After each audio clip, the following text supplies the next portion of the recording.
sou residente de Medicina de Família e Comunidade. Gostaria de agradecer a presença de todos e dizer que estamos muito satisfeitos com a participação de vocês. Se você ainda não possui cadastro no Telesaúde, entre em contato com a nossa equipe no nosso site para maiores informações. Essa web será gravada, então, para aquelas pessoas que não tiverem oportunidade de estarem assistindo agora, divulguem para os seus amigos para que possam assistir depois. Qualquer dúvida, vocês vão poder entrar em contato também aqui ao final da web palestra, no canto inferior esquerdo, a nossa caixa do chat, para poder fazer as perguntas.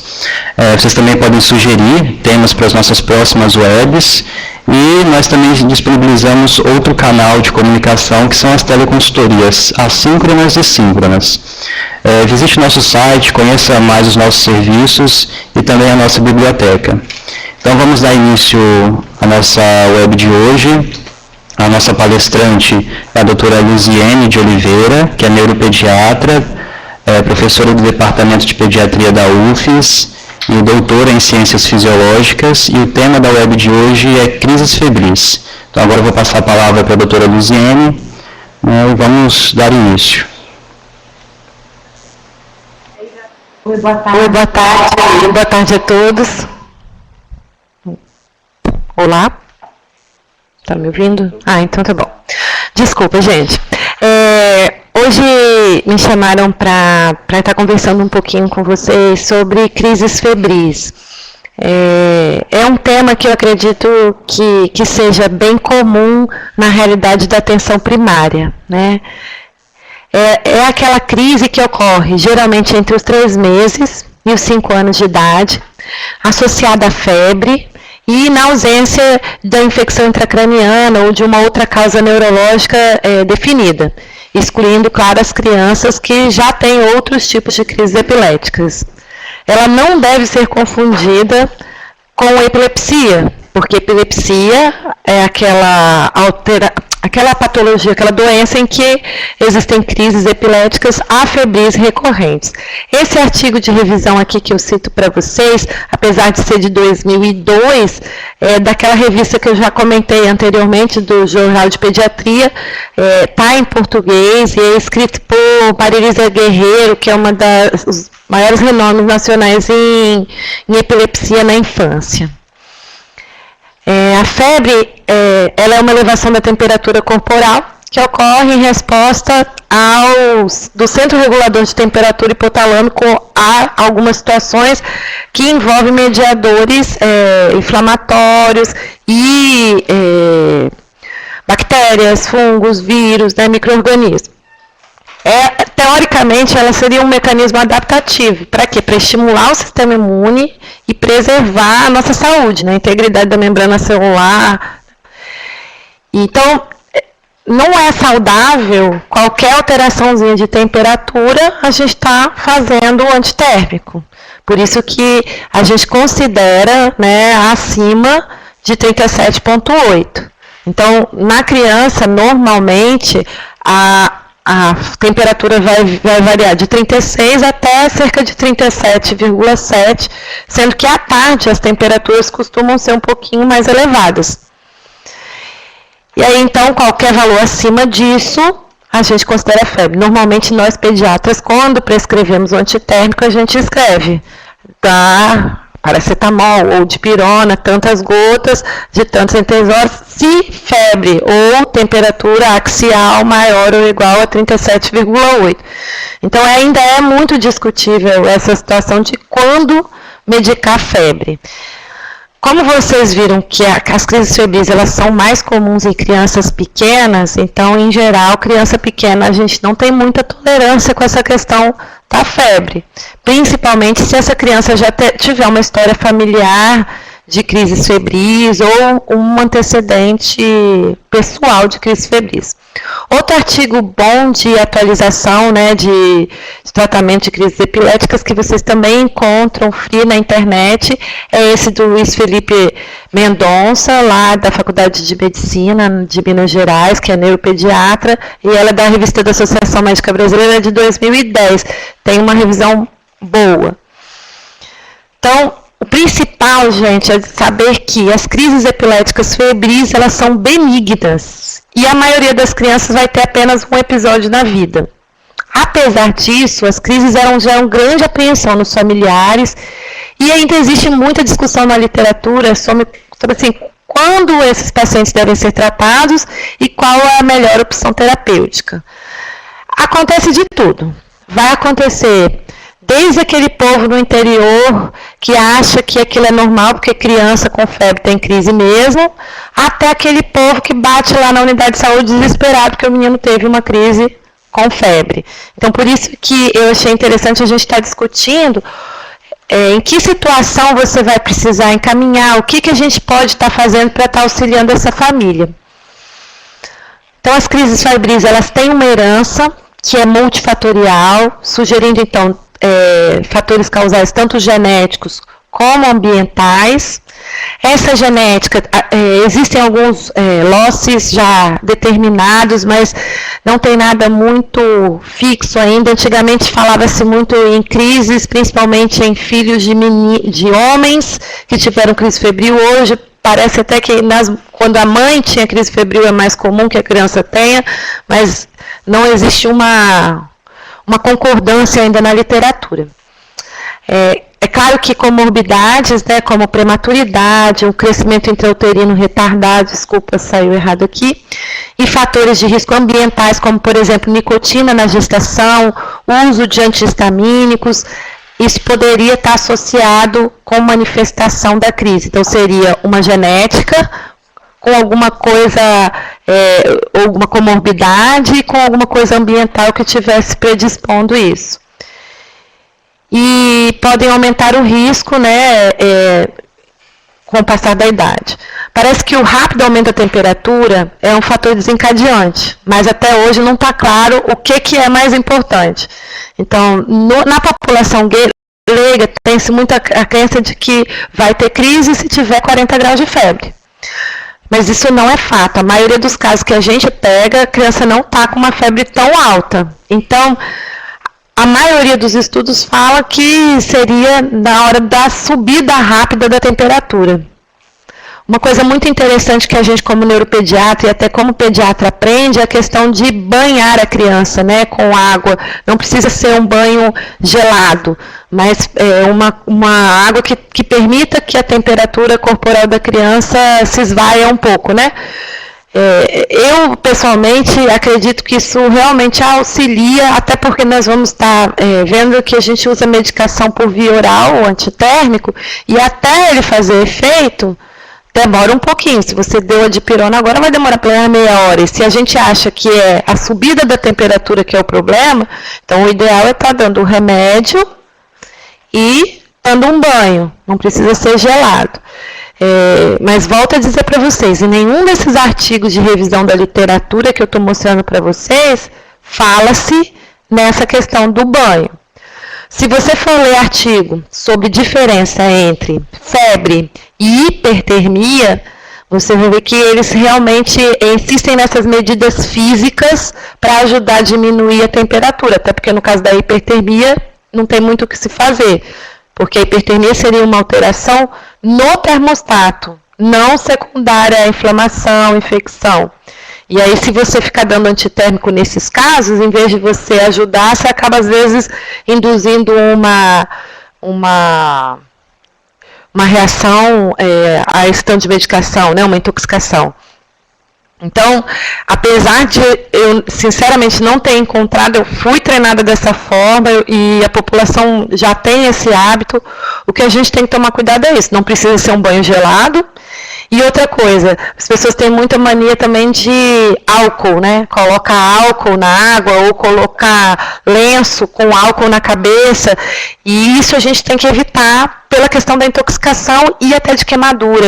Eu infelizmente, já presenciei caso de criança neuropata que era epilético e piorava a crise com febre, que a gente vai estar comentando daqui a pouquinho, que estava fazendo compressa de álcool na virilha. E era um menino, e ele queimou a bolsa escrotal dele pelo álcool, porque você junta a temperatura elevada com o álcool numa área muito sensível, porque normalmente quando você vai fazer as compressas, você teria que pegar grandes vasos mesmo, axila, virilha, mas Água compressa com água fria, não com álcool nunca. E o melhor, na teoria, seria realmente imersão, né, banho.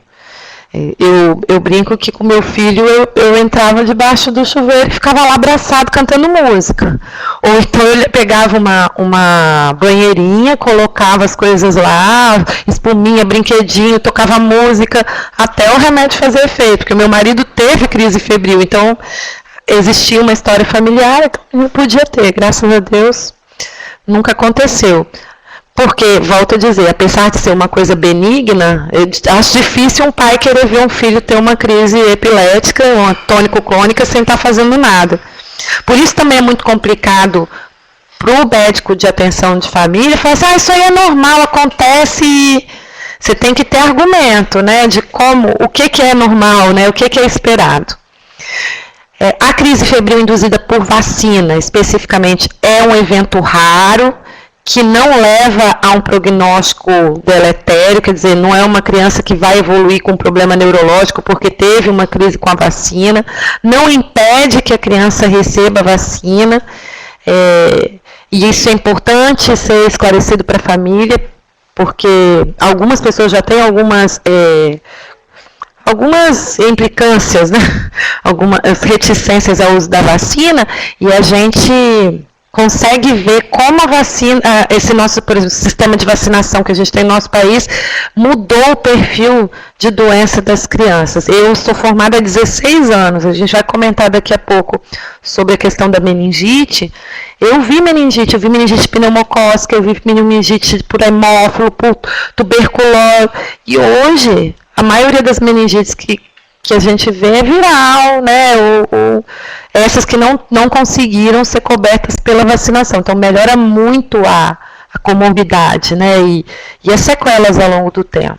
Então, sempre que a gente puder valorizar a vacinação e proteger a vacinação, então é importante saber que febre em vacina é comum, é esperado, principalmente em determinados tipos de vacina, né, e que se nesse caso acontecer crise febril, também é discutível. Foi a crise febril porque recebeu a vacina ou foi uma crise febril porque teve a febre porque fez a vacina? De qualquer forma, isso não contraindica a vacina. Então, clínicos, avaliando uma criança após uma crise febril simples, que a gente vai também daqui a pouco conversar um pouquinho mais sobre o que é essa crise febril simples, eles devem se concentrar em identificar a causa da febre. A preocupação deles, que febre é essa, né? E não tão a questão da crise epilética em si. Então, esse é um artigo de revisão do Jornal Coreano de Pediatria, para quem lê inglês bem, também está muito legal. É agora de 2014. Uma crise febril ela ocorre em até 4% de crianças antes dos 5 anos de idade, e é então a principal causa de crise epilética na emergência pediátrica. Por isso que eu falei para vocês que é uma coisa comum, muitos médicos vão ter oportunidade de estar lidando com esses casos. Apenas pouco mais de 1% dos casos de crise febril são atribuíveis à meningoencefalite, né? E a principal causa é, na verdade, infecções de vias aéreas superiores. Então, dificilmente você vai estar à frente, se a criança chegou na unidade de saúde porque teve uma crise com febre em casa, muito pouco provável que essa criança tenha uma meningite. Então, pensa que é menos de 1%, assim, 1% mais ou menos dos casos. Esse é um outro artigo bom, é um artigo que não é específico de crise febril, é da SOPERJ, né, de 2012 também free, em português. Então, quais são os fatores de risco para a crise febril? Né, o que pode dizer que aquela criança pode estar tendo uma crise com febre? A história familiar positiva para a crise febril, como eu já estava dizendo para vocês, aqueles estudos genéticos que estão em andamento mostraram algumas mutações em genes que determinam canais de sódio, canais de cloro, que são íons que são muito importantes para a estabilidade da membrana neuronal e do funcionamento elétrico normal das células neurais. Então, essa é uma das explicações mais plausíveis, até para a gente saber por que tem aquela faixa etária que acontece. Porque às vezes a pessoa fala assim, pô, mas o menino já teve febre antes e foi ter crise só depois daquela faixa etária. Então, parece que é alguma coisa relacionada com a maturação do sistema nervoso central. E os fatores de risco, além dessa questão da história familiar positiva, um atraso do desenvolvimento também poderia ser um fator de risco para uma crise com febre. E quais seriam os fatores de risco para recorrência? Se você, essa criança chegou, ela teve uma crise, ela está bem agora, mas eu tenho que me preocupar se ela vai ter de novo ou não? A pergunta que a mãe vai fazer para você, olha, e aí, doutor, toda vez que ela tiver febre, ela vai ter crise, eu tenho que me preocupar com? Primeiro que, mesmo as crianças que têm crise febril, mesmo a crise febril complexa, não é comum que toda vez que a criança tenha febre, ela tenha crise. Se isso estiver acontecendo, a gente já fica preocupado. Deve ter algo a mais. Então, as pessoas que têm crise com febre vão ter, em geral, umas 3 crises. Mas os fatores de risco para recorrência são a história familiar de novo, crianças que têm crise precoce, com menos de 18 meses de vida da primeira crise, a primeira crise foi antes de 1 ano e meio, a temperatura máxima, que é inversamente proporcional, então assim, aquela criança que tem crise com uma febre mais baixa, ela tem mais chance de ter nova crise do que aquela que teve com uma crise alta. É praticamente o contrário do que a criança da população, né? Ele tem crise com 40 graus, então tá tudo bem, ele foi por causa da febre e tal. Mas a febre, quanto mais alta a temperatura, menos chance de ter a recorrência da crise. A duração da febre, então se a criança teve menos de 1 hora de febre e está tendo crise, também tem mais chance. Então sempre a gente tem que perguntar, ele teve crise, mas a febre começou quando? Uma criança que preocupa a gente é aquela que a mãe fala assim, ela traz por conta da convulsão, né, da crise tônico-clônica generalizada, e quando chega no hospital, você, médico, você, enfermeiro, descobre que a temperatura está elevada. E aí, esse aí é o caso que a gente tem que ter mais atenção, porque ela realmente teve a crise no início, né, da febre. Então, quando tem 3 desses fatores de risco, a criança vai ter de 80% a 100% de risco de ter nova crise. Se ela tiver 2 fatores desses que a gente citou aí de risco de recorrência, ela tem 50%. E parece que um fator daria mais ou menos 12%. Então, o menino teve uma crise com 10 meses. Ele tem um fator de recorrência, né? Agora, o menino teve 10 meses, o pai tem crise febril e ele descobriram que ele estava com febre por causa da convulsão. Então, ele tem 3 fatores de risco. Então, a chance dele repetir é praticamente garantida. E aí, nesses casos, a gente tem que dar uma orientação melhor para essa família. Então, o que eu vejo como neuropediatra é que é muito comum, pelo fato de ser benigno, também as pessoas dizem, é normal e aí, por exemplo, eu tenho um menino em consultório que esse eu sei que foi a crise febril que, pelo menos parece, né, que foi a crise febril que deu epilepsia depois, porque ele tinha, toda vez que ele tinha febre, ele tinha crise.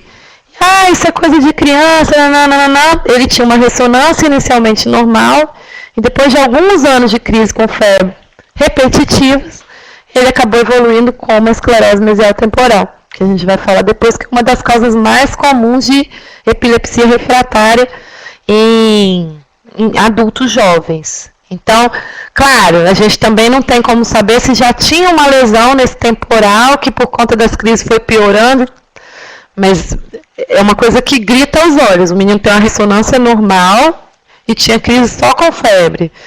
Depois de um tempo, ele começa a ter crise sem febre e tem uma alteração da ressonância no lobo temporal. Então, o que levou o que, você não tem certeza, mas que as coisas estão imbricadas, não há dúvida. E isso é descrito na literatura, né? Então, naquele artigo mesmo da Marilisa Guerreira, Durante a avaliação, ela sugere o quê? Então, uma história cuidadosa para descartar outras causas de crise epilética, como trauma, intoxicação. Algumas intoxicações, inclusive, podem aumentar a temperatura da criança, por exemplo, um neuroléptico, né? um Neosine, um neuropetil. Além de esclarecer se tem a história de convulsões, com e sem febre. Isso também vocês vão ver que é muito complicado, principalmente no interior, porque ainda tem-se o preconceito com as crises epiléticas, ainda tem gente que acha que é coisa do demônio, que pega. Eu já atendi caso que eu falei, gente, se não tiver ninguém na família que já teve crise, eu vou ficar muito preocupado. Vai, conversa com sogra, com tia, com todo mundo, me conta depois. Na outra consulta vieram trazendo a avó, aí no final da consulta, que todo mundo saiu, a avó ficou, doutora, o pai dele já teve crise. Mas eu fiz uma simpatia. E aí, se ele ficar sabendo, ele vai voltar a ter crise. Então, a senhora não pode contar para ele, não. Então, infelizmente, em 2016, a gente já ouve essas coisas. Então, é importante as pessoas saberem que, se existe uma pessoa que já teve crise na família, ao contrário do que se pensa, a gente fica muito mais tranquilo, porque a questão genética fica mais clara. A descrição, então, completa da crise também é importante. A gente sabe que é difícil, que é traumático, mas a gente orienta a pessoa a tentar descrever o máximo que ela viu, o tempo que durou, porque para a nossa conduta depois é importante. O exame físico tem que incluir, claro, uma avaliação geral da criança, até para a questão de afastar de onde vem aquela febre, né? Então tem que procurar as infecções. A presença ou ausência dos sinais meníngeos em crianças mais velhas, né? Aquela coisa de encostar o queixo no tronco, ver se não tem rigidez de nuca. Lembrar que em bebezinhos abaixo de 2 anos, às vezes eles não apresentam rigidez de nuca, não apresentam esses sinais característicos de meningite.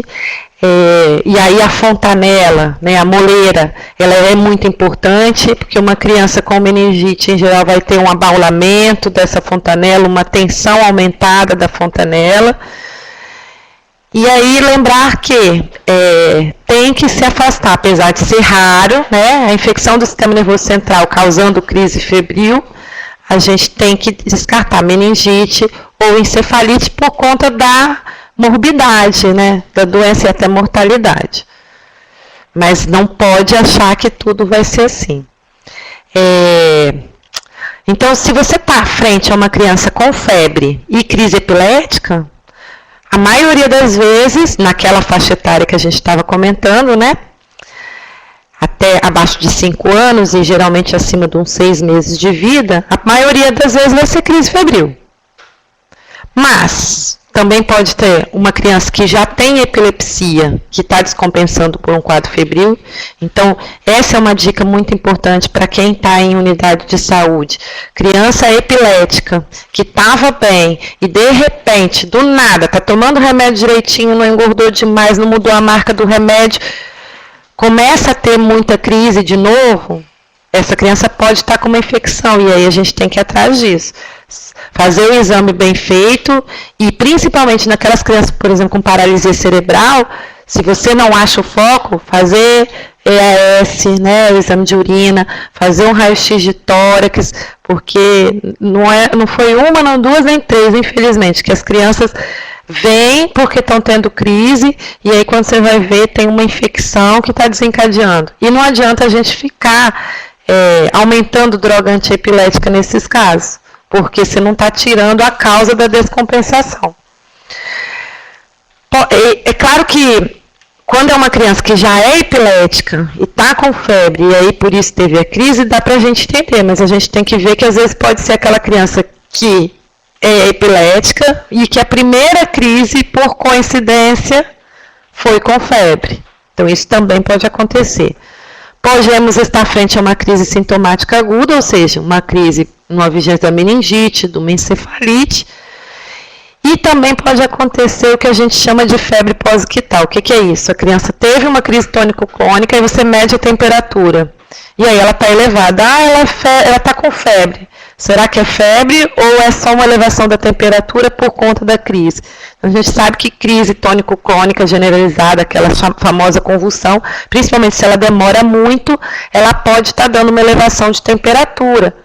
Não muito grande, gente. 37,8, 38. Também uma criança que chega com 39 não é febre pós-ictal. Pode ir atrás que tem alguma coisa nessa história.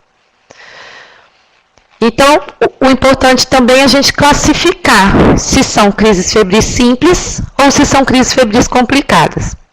Porque isso vai nortear o nosso tratamento.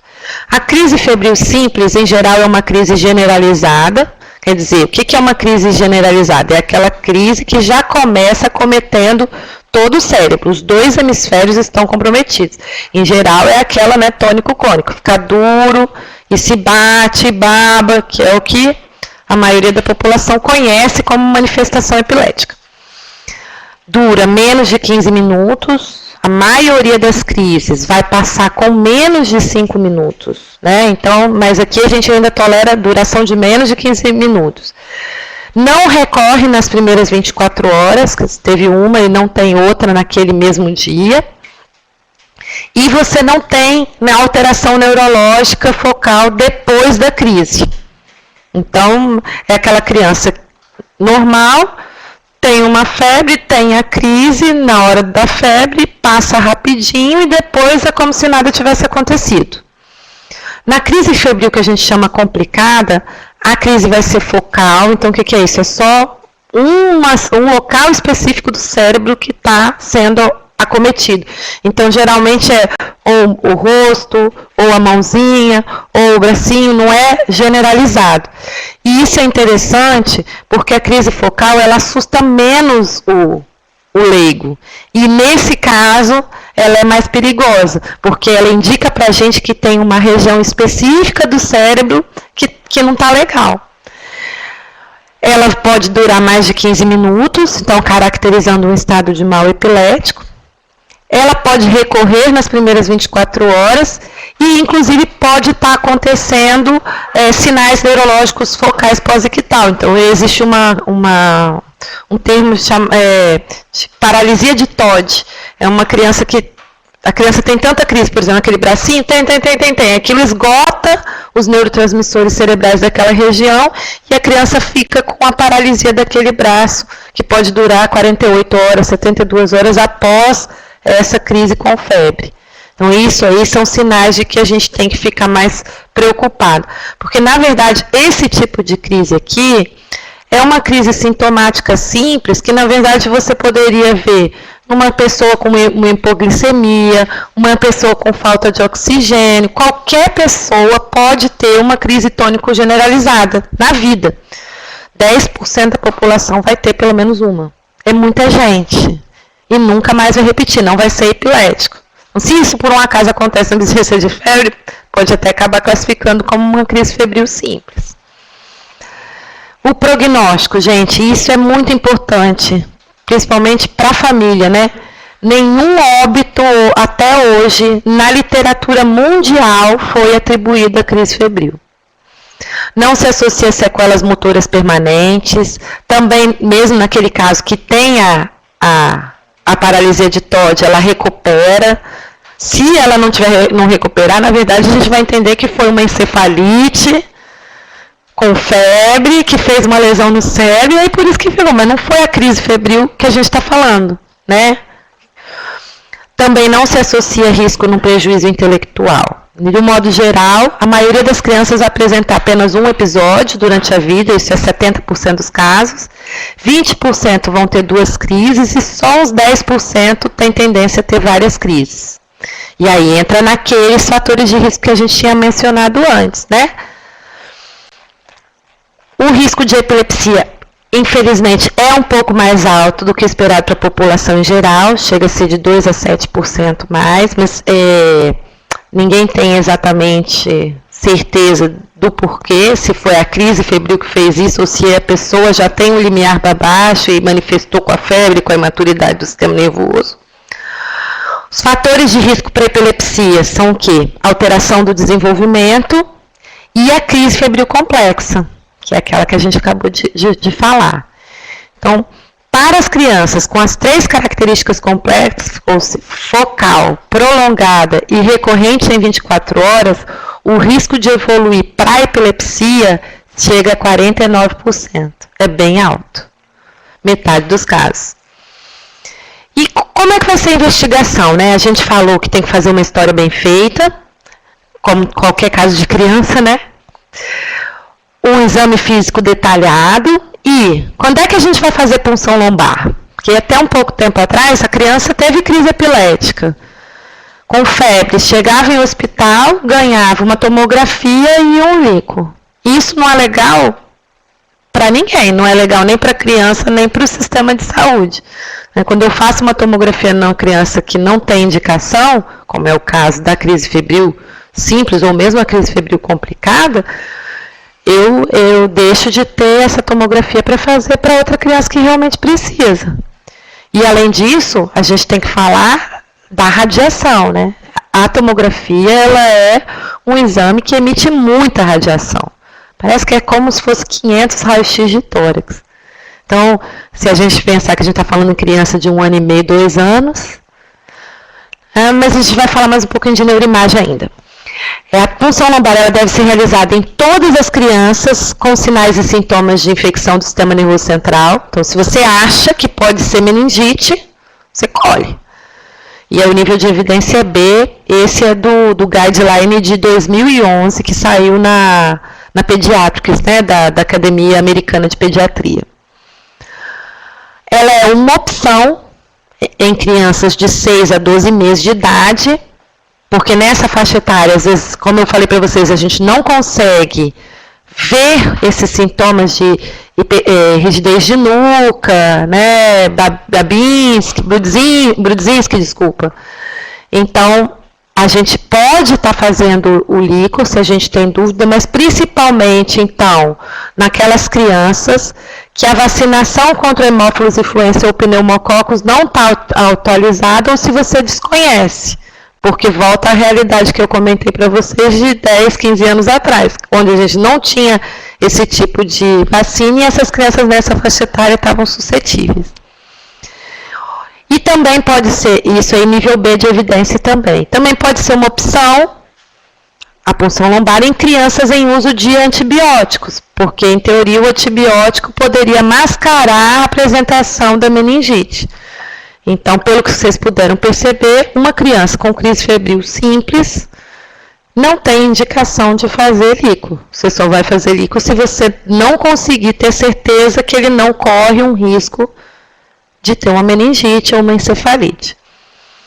O eletro, ele não deve ser realizado em crianças neurologicamente normais, isso deu nível B. A gente que é neuropediatra, a gente ainda costuma fazer porque a gente tem medo dessa criança, por exemplo, ter uma síndrome epilética como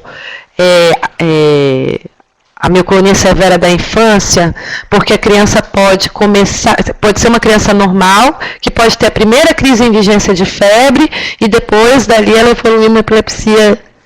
Mas o que os estudos mostraram é que eu fazer ali e dar um eletro normal não me dá garantia de que a criança não possa evoluir para uma epilepsia depois. Além disso, também, se você faz esse eletro nas primeiras 72 horas do ocorrido, até uma semana às vezes, você vai ter alterações cicatriciais daquela crise que não necessariamente te ajudarão em algum diagnóstico.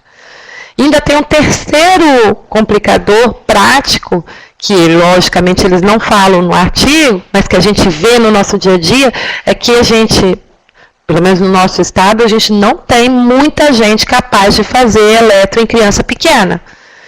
O eletro, ele tem características maturacionais. Então, se a gente olhar um eletro de uma criança de 10 meses, achando que vai ser igual de uma pessoa de 40 anos, de 30 anos, a gente vai botar chifre em cabeça de cavalo. A gente vai achar que tem alteração quando realmente não tem. Então, é melhor não fazer um eletro do que fazer um eletro com uma pessoa que não consegue olhar adequadamente o eletro de uma criança. E no caso da crise febril, principalmente na crise febril simples, não tem indicação, é nível B de evidência.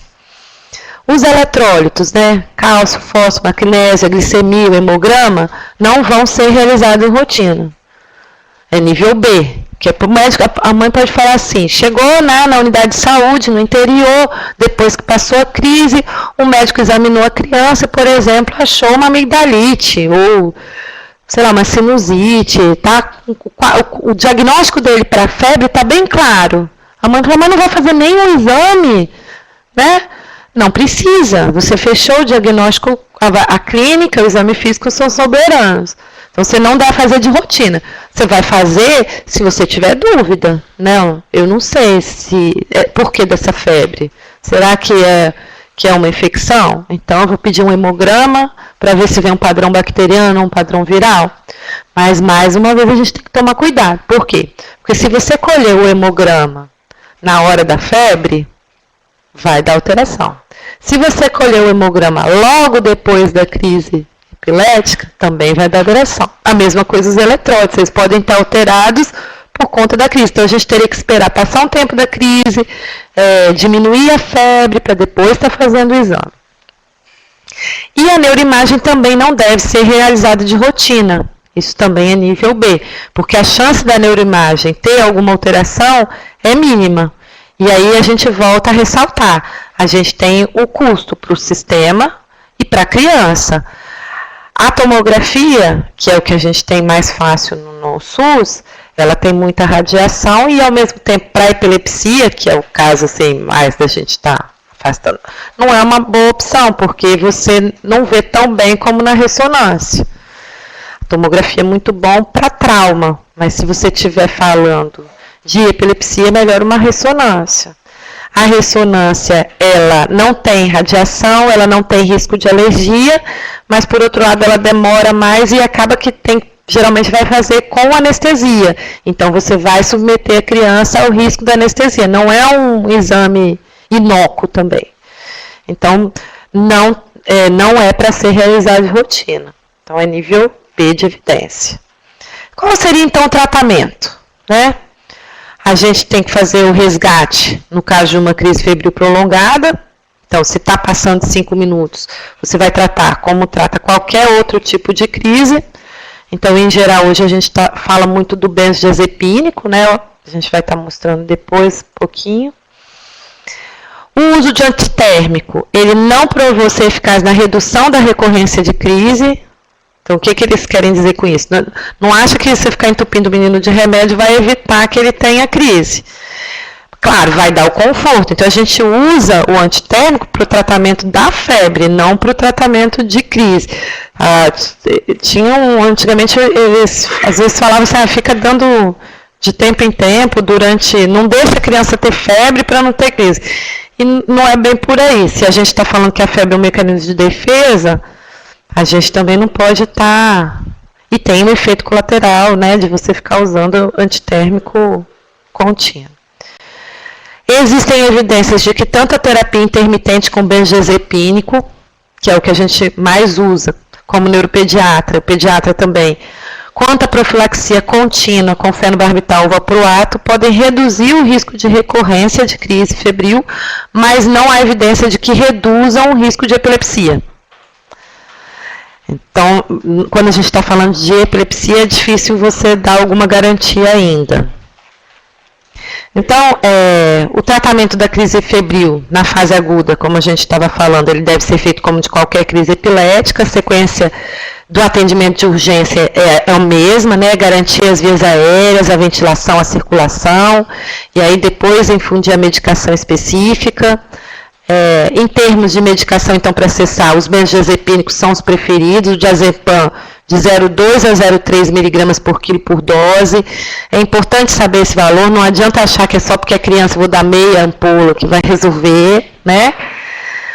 Ou, se você não tem um acesso venoso, o midazolam, na dose de 0,2 até 0,7 miligramas por quilo, pode ser administrado até intramuscular, retal, intranasal. Então, é uma medicação que pode estar ajudando nesse resgate. Até porque nós sabemos hoje que crises prolongadas por si só podem ser epileptogênicas. Então, se demorou mais que 5 minutos, pode estar caracterizando um estado de mal e pode estar aumentando a chance dessa criança ser uma epilética depois.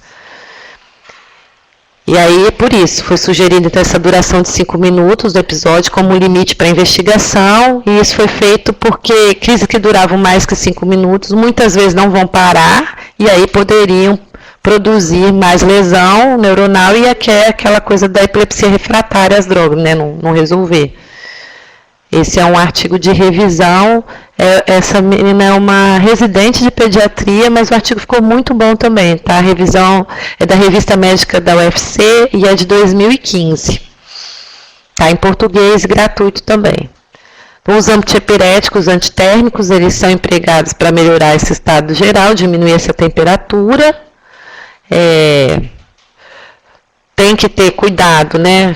Com o uso de antitérmico e de antibiótico, como a gente estava falando. A dose, geralmente a gente prefere a dipirona, de 10 a 25 mg por quilo dose, lembrar do máximo de 100 mg por quilo por dia. O paracetamol é uma opção, eu pessoalmente não gosto, eu não acho que ele baixa tanto a temperatura assim, mas essa coisa também varia muito de pessoa para pessoa. É importante saber, principalmente porque tem pessoas que são alérgicas à dipirona e aí você teria que usar o paracetamol, de 10 a 15 mg por quilo por dose. Máximo de 2,6 gramas por dia. E em crianças maiores de 6 meses, a gente pode estar usando ibuprofeno. 5 a 10 mg por quilo, dose 3 a 4 vezes ao dia, a dose máxima seria de 40 mg por quilo. Em menores de 30 quilos e 1.200 acima, né? Porque 30 quilos já chega naquela coisa da dose do adulto, né? Os efeitos colaterais são raros e pode ser hepatotoxicidade, em superdosagem do paracetamol, acidose metabólica, insuficiência renal, principalmente com ibuprofeno, e a granulocitose com uso de dipirona. Então, por isso que os artigos insistem em falar que o antitérmico tem que ser usado no caso da febre, não ser usado de uma forma... Às vezes a família fica tão estressada que alguns médicos até orientam assim, olha, com 37,5 você já dá remédio de febre.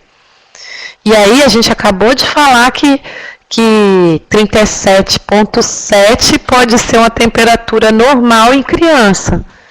Então essa criança vai tomar remédio todo dia, de tarde, porque a temperatura subiu, então é complicado. Então, qual é o tratamento? Esse é o protocolo de neurologia infantil da Unicamp, que a gente acha na internet também gratuito, da Maria Augusta Montenegro e da Marilisa Guerreiro. Então, lá na Unicamp, então, eles fazem o quê? O antitérmico Cefeb, e a gente começa agora a discutir essa questão de tratar ou não tratar. Então, se é uma crise febril simples, não tem nenhum daqueles fatores da crise febril complicada que a gente falou lá atrás, vamos voltar lá um pouquinho? Acho que vale a pena, apesar de não ser uma coisa muito bonita de se fazer, dar uma reforçada para vocês aqui. Podia ter colocado o slide lá de novo, né? Parece até que eu estou para aula há pouco tempo. Crise febril simples é aquela que a crise é generalizada, dura menos de 15 minutos, não repete nas primeiras 24 horas e não tem sinais neurológicos depois, né? Então, é aquela crise comum de criança que a temperatura subiu. Então, nesse caso, a gente não teria que fazer nada. A gente deveria conversar com a família, falar que o risco de repetir é muito pequeno, né? Vocês viram, a gente já discutiu isso bastante. E que, principalmente, não tem história familiar também, né? De crise febril. Então, olha, nós vamos observar, né? Vai dar o antitérmico quando tiver febre, pronto.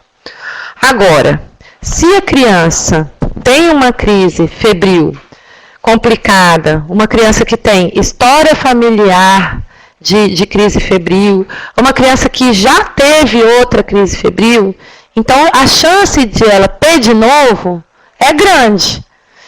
Então, o que a gente pode fazer? A gente pode estar fazendo o diazepam intermitente, 0,5 a 1 mg por quilo por dia, daria meio comprimido de 5 mg de 12 em 12 horas, até 24 horas a febril.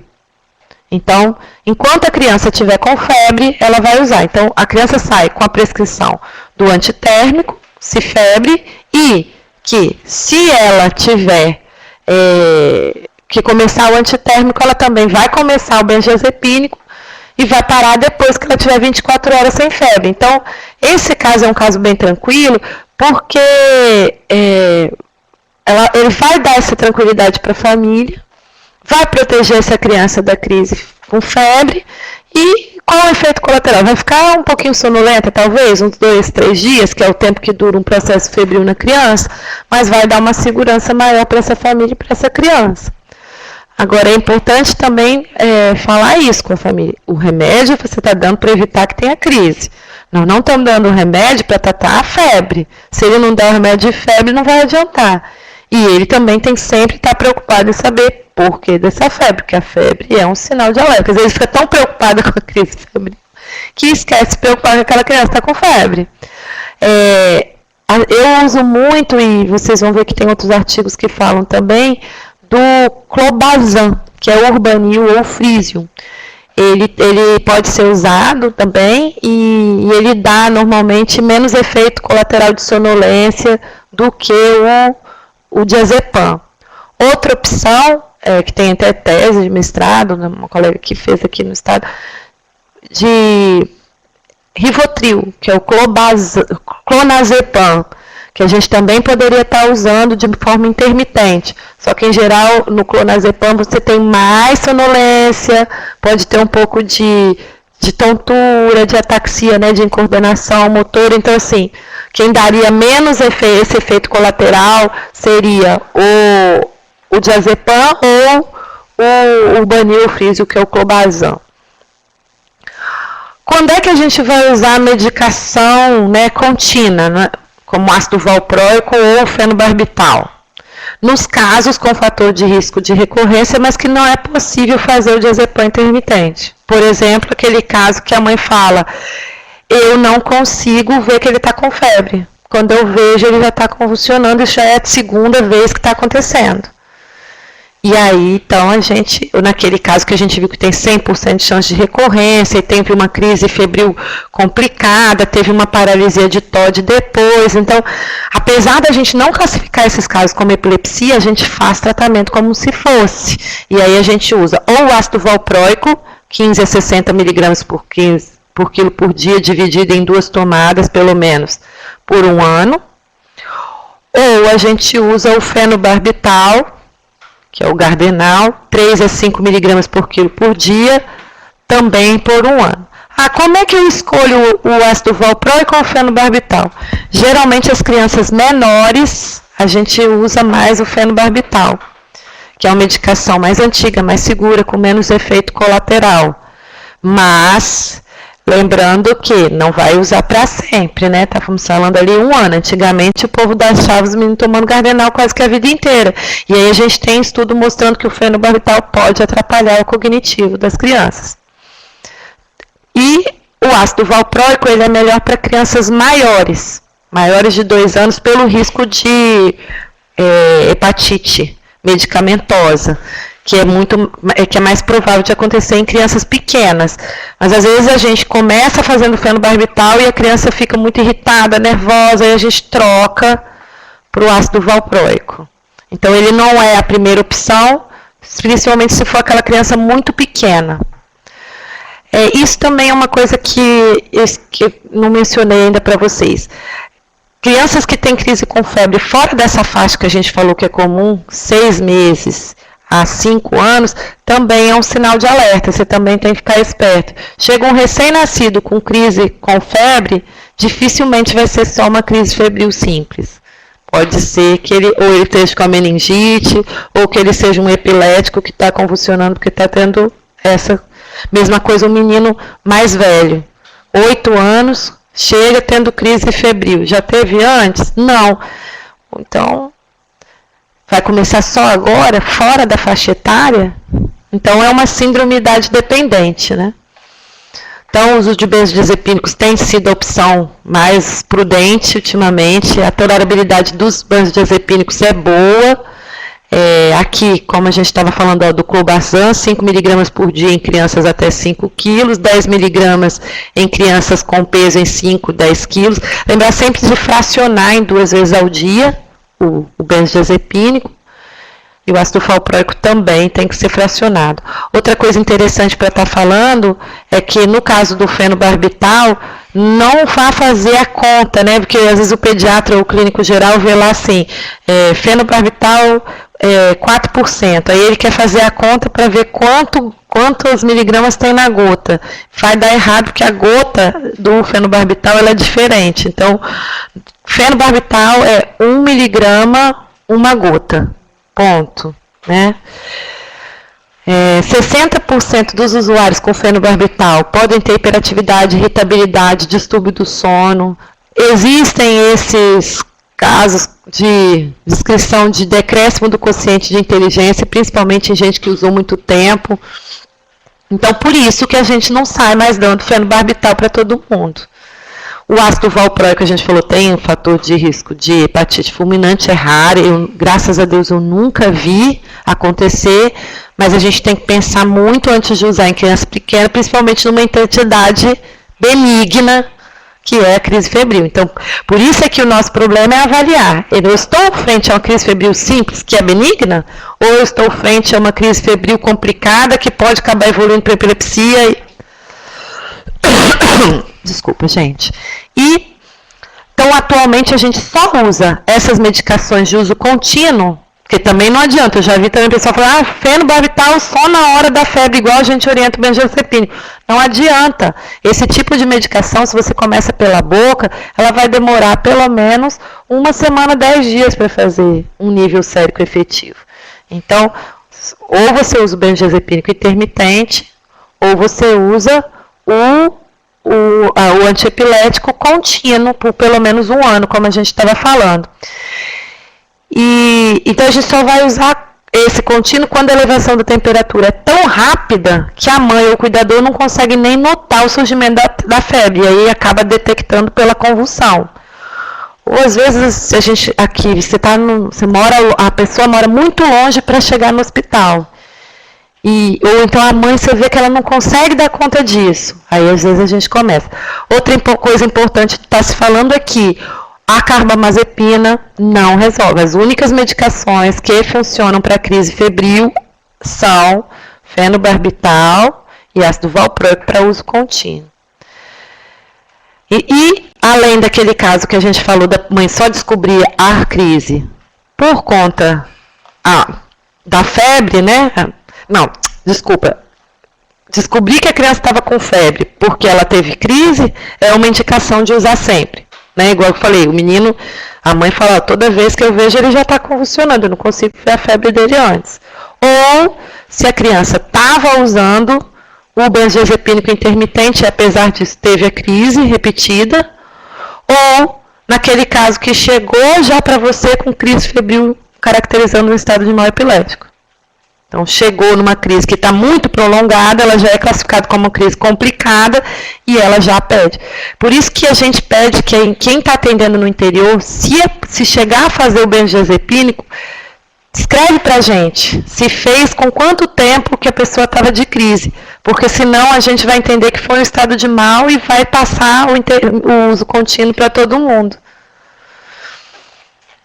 E orientar os familiares, muito importante, né, gente? Principalmente manter a calma, olhar o tempo de duração, contar pra gente como é que foi aquela crise, proteger a criança de trauma, então afastar quinas, né? Pode até colocar um travesseirinho, não colocar nada na boca da criança, que ainda tem aquela ideia de que vai engolir a língua. Eu falo assim, se a pessoa ficar sem respirar por causa da língua, porque a língua ficou dura, mas aí tudo vai ter ficado duro, o peito vai ficar duro, o coração vai ficar duro. Não adianta você achar que vai. A gente teria que colocá-la de lado, porque se ela vomitar ou acumular secreção, tem menos chance de aspirar. Mas não colocar nada dentro. A gente já viu, assim, palito de picolé no pulmão da criança, porque botaram, e aí durante a crise a criança fraciona e cai. Então, em vez de ajudar, você acaba... Ou um adulto põe o dedo e aí morde. Hoje em dia, né, a gente AIDS, sífilis, tal, sangra, mistura, expõe a criança ao risco. Então, não botar nada na boca da criança. E aqui, naquele artigo coreano que eu falei para vocês, quando é que o médico da atenção primária vai encaminhar essas crianças com crise febril? Se você não conseguiu, só pela história e o exame físico, afastar a possibilidade de meningite e encefalite, esse paciente vai ter que ir para um hospital que possa fazer o exame. Se a crise foi prolongada, né, ou a recuperação está sendo superior a 1 hora, que está demorando a acordar. No caso de uma febre de origem determinada numa criança pequena, porque tem um risco de bacteriemia oculta.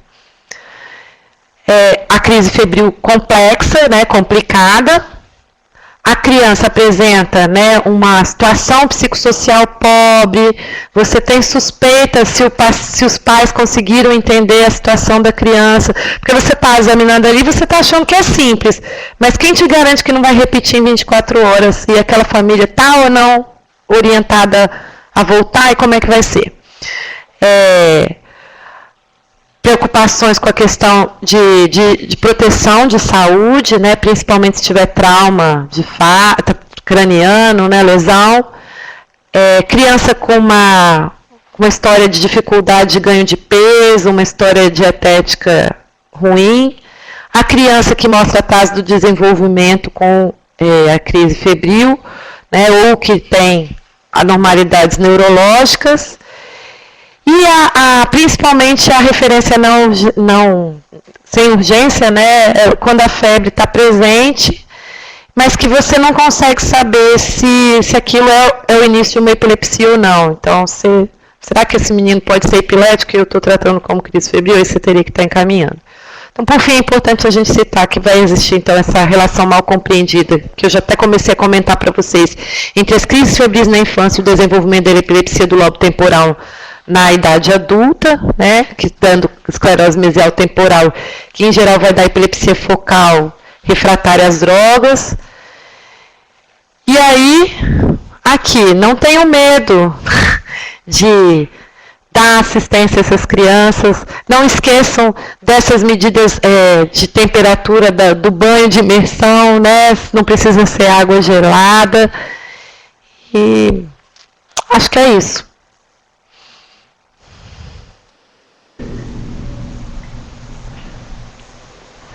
Bom, pessoal, esse é um tema muito interessante, né? E a palestra foi muito boa também.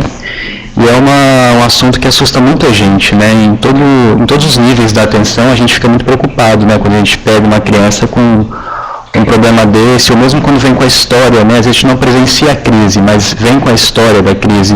E a gente muitas vezes fica pensando, e agora, né? O que eu vou fazer? Então, eu como um médico residente, que estou começando essa caminhada, tem muitas dúvidas, né, em relação a isso, e com certeza muitas delas foram sanadas hoje aqui com essa aula que foi muito boa. Então agora o espaço está aberto para algumas dúvidas, tá? A Valesca já colocou uma dúvida aqui. O diazepam intramuscular, ele pode ser utilizado se não tiver o midazolam disponível ou se houver dificuldade no acesso venoso? Olha, o diazepam intramuscular... O diazepam intramuscular pode ser usado, mas não tem muito nível de evidência de que ele realmente funcione, não. A preferência, se você vai fazer intramuscular, é fazer o midazolam. A mesma coisa o fenobarbital intramuscular. Também não é uma boa opção. Se você não consegue pegar a veia, a melhor opção é sim fazer o midazolam intramuscular ou, né, intranasal. Mas tem como fazer, faz diazepam intramuscular. Certo. Deixa eu tirar uma dúvida então. É muito frequente a gente ver até alguns médicos prescrevendo ou as mães perguntando, né, no momento da consulta, a questão de alternar os analgésicos, né, para controle da febre. Muitas vezes até com esse medo, ou porque já teve uma história de crise febril, ou tem medo que tenha alguma crise, né? Isso é recomendado? Existe isso de alternar, por exemplo, a dipirona com paracetamol, faz um agora, 3 horas faz o outro? Então, o interessante da alternância é... desculpa, de novo. Não tem. O interessante dessa alternância da medicação é o quê? Você pode fazer isso sim, se for aquela criança que já tem histórico de crise febril e que está num processo febril muito custoso. Por exemplo, a amigdalite bacteriana, apesar de não ser tão comum em criança pequena, mas pode dar pode persistente. Aí você poderia estar intercalando. Mas aí, qual que é a lógica de intercalar? É você usar o outro antiepirético quando você não puder usar o anterior. Então, veja bem, se eu usei a dipirona e depois de 1 hora essa criança ainda está com febre e ainda está em mau estado geral, está correndo risco de ter crise, aí eu posso fazer o paracetamol. Então, cada um eu vou poder fazer a cada 4 horas. Mas eu não... Porque se eu botar o paracetamol agora e 4 horas depois botar a dipirona, eu já podia fazer o paracetamol de novo. Então, não faz sentido. Outro cuidado que a gente tem que ter também é, posso intercalar paracetamol com dipirona, nesse esquema que eu falei para vocês. Eu fiz a dipirona, passou 1 hora, eu faço paracetamol. Eu estou falando assim de propósito, porque eu acho que deveria primeiro começar com a dipirona, que realmente parece fazer efeito melhor. Apesar, é claro, a gente tem, quem vai estudar, né, na parte da pediatria, vê assim, que a literatura americana não gosta de dipirona, e a literatura alemã, europeia, gosta de dipirona. A gente, graças a Deus, tem a possibilidade das duas coisas. Então, faz a dipirona, passou 1 hora, a criança ainda está com febre, você está dando banho e tal, mas ela está com a febre persistente, e é uma criança que já teve algumas crises, você não pode ficar bobeando. Então, você faz o paracetamol. Provavelmente, você descobrindo a causa da febre e atacando essa causa, você não vai ter que fazer isso por muito tempo, mas você vai dar uma segurança num tempinho ali. Outra coisa importante de lembrar, não pode intercalar dipirona com ibuprofeno, porque o mecanismo de ação deles é parecido e a chance de intoxicação é maior. Então, ou eu intercalo dipirona com paracetamol, ou eu intercalo ibuprofeno com paracetamol. Mas só nos casos que você tiver com uma febre alta persistente. Acho que por enquanto nenhuma dúvida mais, né? Nosso tempo também está bem no limite. Então queremos agradecer mais uma vez a doutora Luziene pela ótima aula aqui, né? E lembrar a todos que essa aula vai ficar disponível depois no site, na seção de vídeos, para as pessoas que não puderam assistir nesse momento estarem olhando depois. É isso, agradecemos a presença de todos, a participação. Obrigado. Eu que agradeço. É isso, até a próxima, né? Boa tarde a todos.